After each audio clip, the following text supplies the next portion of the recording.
Welcome back to the channel, everyone. I wanted to do a kind of quick as I can make it video. I know my videos aren't the fastest, but today we're going to be taking a look again at the Fitbit Flex that we have here. I've done an unboxing and I've done kind of the setup, but I've used this product for a couple months now, and I've kind of come to a conclusion on it. It's not obviously the most sophisticated piece of hardware, but I'm going to kind of give you the synopsis and my opinion on this. This is a fitness tracker, if you don't know by now and you live under a rock. Fitbit has kind of taken the market by storm, and they have quite a few products. This is their most popular, the Fitbit Flex. They've got a huge line of products. I think there's 6 or 7 products that they have out now. Everything from scales to different fitness trackers like these. They have a very large, very large product line. So this is their most popular model. It's Fitbit Flex. Retails for about 99 bucks. You can get it more or less closer to 80 if you shop online and you wait for a good time. It comes in 2 parts. This is the band here, and then on the inside, if you can kind of take it out of the innards here, this is the actual fitness tracker. That's it. That's all the thing that does the fitness tracking. It slides into this band, and you can get these bands in a lot of different colors and shapes and sizes. And then it has just a pretty simple clasp here, and that's it. But I want to talk about this and how it really functions. So inside here there is some basic technology that you'll find in just about every smartphone and a whole bunch of other tablets and different devices that we use every single day. There's accelerometers and different positional trackers to sense different motion, and then based on what kind of motion that it senses, it counts that as steps or active minutes or other things like that. I want to start with the positives of the Fitbit devices, and then I'm going to go into some of the negatives. So first off, the software is outstanding. The build quality is really great on this. I mean, I wear this 24/7. I never take it off. It does, you know, after wearing it for a couple months, it does show a little bit of wear on the device. It is just a rubber band, and it shows some wear, but it's very easy to pick up another band. Fits great, very lightweight, you never notice it. And their products are pretty stylish compared to the competition. So they've definitely nailed down that nice, slim, stylish technology. Also, the software that comes with it, the Fitbit app, and for your desktop, there is a wonderful software suite that tracks your calories and steps and active minutes and sleep. Excuse me, I'm tired today. And sleep if you are interested in tracking your sleep. It does it very well. I enjoy using this, but it's not the best. So the software is good, hardware is pretty good, but let's get into the technology in itself. So I'll pull the fitness tracker out of here again. Another thing that I like, battery life is really wonderful. I get between 5 and 7 days depending on my use. But we'll go into the negatives now. So the way this one and many of the other ones work is you can tap on the front of it a couple times. It's a little finicky when it's out of the... See, that's another thing I don't like. It's not performing for me. And it'll light up and it'll kind of give you what kind of status you're at. There's 5 LEDs, and depending on how many LEDs are lit, that's how far along you are in terms of your fitness. And if you tap it a whole bunch of times... Not going to do it for me because it's outside the band. If you tap it a whole bunch of times, it will go into either an activity tracking mode, which will pay closer attention to what you're doing, or a sleep mode, which will sort of stop tracking and keep an eye on how still you are at night to kind of track your sleep, and it does that very well. And if you're restless or other things like that, or if you wake up in the middle of the night, it tracks all of that very well.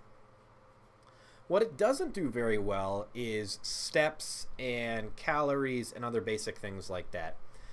This is extremely simple technology, and something that's this small and compact just simply can't be that accurate in terms of fitness tracking.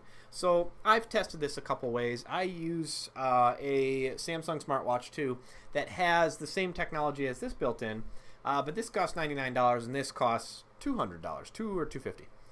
And it's impressive the results between the two. I have them set to do basically the same thing. They track my calories if you have to input all your food and all that good stuff, and it gathers all your fitness data and does the math, and you should find out if you're consuming more calories than you intake or vice versa. It always says that I'm burning way more calories than I'm actually eating. But the results here do not show. So, but I'm not blaming that. Also with steps, I have a lot of other coworkers that have Fitbits, and my spouse and other things like that, and we roughly have the same routines. Our job, has us walking and moving about the same amount. I don't know why I'm so yawny right now. Is yawny a word? I don't even know. It's interesting to see at the end of the day how different our numbers are, even coworkers of mine, how far off we are in terms of numbers. So you'll open the app, you'll look, it's like, oh, I have 8,000 steps today. Oh, but you have like 13,000, but I have clearly done more walking than you have today. I also tested it a couple times. I walked around the neighborhood a few times, and this came up with a different number than this. And the number that I counted in my head of me doing a couple laps around the neighborhood was different than all of these. So I know these fitness trackers are kind of new, really cool technology, and everybody's jumping on the bandwagon for it, but I just don't think it's that accurate just yet. It's good, but what I really think this is, and what I really think a lot of the fitness trackers today are, is a cheap way to get that gratification that you want. You spent your $99, it's not going to tell you that you're a fat slob. It's going to get you off the couch. It's going to motivate you, and it might sway those numbers a little bit high. Right? It would much rather aim high than aim low in terms of numbers. So all the fitness devices that I've used so far always aim high, and it makes me feel good. I go home, oh man, I did like 13,000 steps today, or I had 50 active minutes or something like that, and it's past the goals that are set in the software by the American Heart Association. But either way, it's not that accurate. But I suppose I can't expect too much for something that's $100. I mean, it's just kind of a fad, I think, that a lot of people are going through, and it's good, and it motivates people, and it gets them off the couch, and it gets them exercising, and it encourages people to meet those goals that are recommended by health organizations, and so that's good. But in terms of real fitness trackers and other things like that, these kind of fib, and even my Samsung smartwatch does the same thing. I'll probably still keep it on my wrist until I find something a little bit better, just because I like having symmetrical. I like to have things on each of my wrists or each of my hands. Until I find something else, I am looking in sort of into a more accurate fitness band. So if you have any suggestions, leave them in the comments section below. And yeah, let me know what you think. Do you have a Fitbit? If you do, let me know what you think. Do you think it is accurate, or do you think it is not? And let me know what kind of experiences you had. I know my spouse got one. She got the little clip-on one, and it basically does the same thing as this, minus tracking your sleep. And hers actually, hers broke after like a week or something like that, and it was pretty impressive how fast that thing went out of style. So let me know. As usual, guys, like the video if you like it, dislike it if you dislike it. Questions and comments about this, leave it in the comments section below. Got some more videos coming up. Probably going to shoot a video pretty shortly about Bitcoin and a whole bunch of other things. So stay tuned. We'll see you in the next one. Thank you.